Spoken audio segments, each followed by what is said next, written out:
त्या रात्री नागपूर शहर जणू शांत होतं. रस्ते रिकामे, दिवे मंद, गल्लीत पाणी फुटलं आणि वारा हलके झुलवत वाहत होता. पण या शांततेच्या पार्श्वभूमीवर काहीतरी भयंकर घडत होतं. एक तरुण जो लाखो लोकांच्या डोळ्यात चमक निर्माण करतो, आज या जगातून निघून जाणार होता. त्याचं नाव हिमांशू क्षत्रिय. झुंड चित्रपटातला बाबू क्षत्री. झोपडपट्टीत वाढलेला, गरीब पण फुटबॉलवर प्रेम करणारा, स्वप्न पाहणारा, मेहनत करणारा. आज त्याचं जीवन क्रूरतेने थांबलं होतं. हिमांशूचा जन्म नागपूरच्या गरीब वस्तीत झाला. वडील रोजंदारीवर काम करणारे, आई घरकाम करणारी. 3 मोठ्या बहिणींसह तो वाढलेला. शालेय जीवन कठीण, पण त्याला मित्रांमध्ये नेहमीच हिरो म्हणून ओळख मिळाली. तो फुटबॉल खेळायचा आवडीने. शाळेत, रस्त्यावर, मैदानात गोल मारण्याची त्याची चाहत होती. त्याच्या खेळामुळे तो मित्रांमध्ये नेहमी लक्षात राहायचा. लहानपणापासूनच त्याला मेहनत आणि जिद्द यांची ओळख होती. गरिबीतून उठून स्वप्नांची उंची गाठण्यासाठी त्याने खूप मेहनत केली. फुटबॉलमध्ये त्याची झलक पाहून विजय वरसे यांनी त्याला झुंड प्रकल्पात सहभागी केले. बाबू क्षत्री ही भूमिका फक्त अभिनय नव्हती. ही भूमिका समाजातील दुर्बल घटकांसाठी संदेश होती. चित्रपटात हिमांशूने दिलेला भावनिक डेप्थ, संघर्ष आणि आशा प्रत्येक दृश्यात स्पष्ट दिसत होते.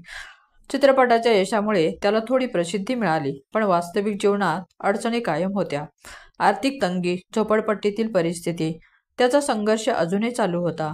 स्वप्न पाहणारा तरुण आज प्रसिद्धीच्या सावल्याखाली होता, पण हाच सावळा जगातील अंधारासारखा घातक ठरला.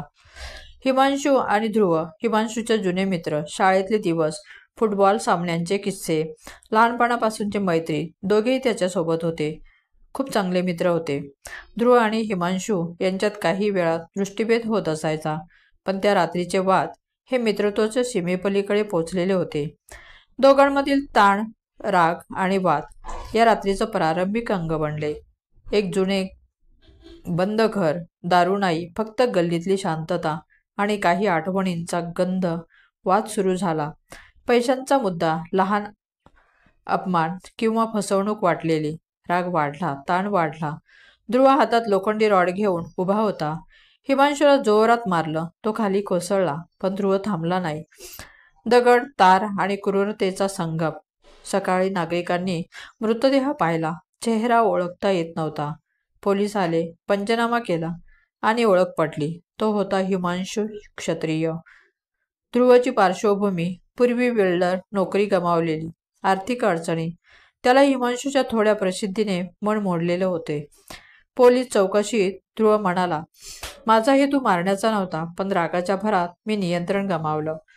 चौकशीत CCTV फुटेज, लोकेशन ट्रेस आणि साक्षीदारांच्या बयानावरून पोलिसांनी ध्रुवला काही तासात पकडलं. आई म्हणाली, माझा मुलगा इतका पुढे गेला होता, स्वप्ने पूर्ण करत होता, पण त्याचं आयुष्य इतक्या लहान वयात संपेल असं मला कधीच वाटलं नव्हतं. चित्रपट टीम आणि मित्रांनी दुःख व्यक्त केलं. अमिताभ बच्चन यांनी ट्विस्ट केलं. त्याचं हास्य अजूनही माझ्या डोळ्यासमोर आहे. प्रियांशूच्या मृत्यूने नागपूर आणि संपूर्ण मराठी चित्रपटसृष्टीला धक्का बसला आहे. ही फक्त खुनाची घटना नाही, ही एक अशी घटना आहे जी आपल्याला मानवी संबंधाची, मित्रत्वाची आणि जीवनातील अंतःकरणाची जाणीव करून देते. जेव्हा नशा, अहंकार, राग आणि आर्थिक अडचणीसारखी नकारात्मक गोष्टी एकत्र येतात, तेव्हा मित्रत्व आणि माणसांमधले संबंधही धोक्यात येतात किंवा तुटू शकतात. आज अनेक तरुण प्रियांशूसारखे स्वप्न पाहतात, पण मार्ग हरवतात. समाज दोष देतो, पण मदत देण्यास विसरतो.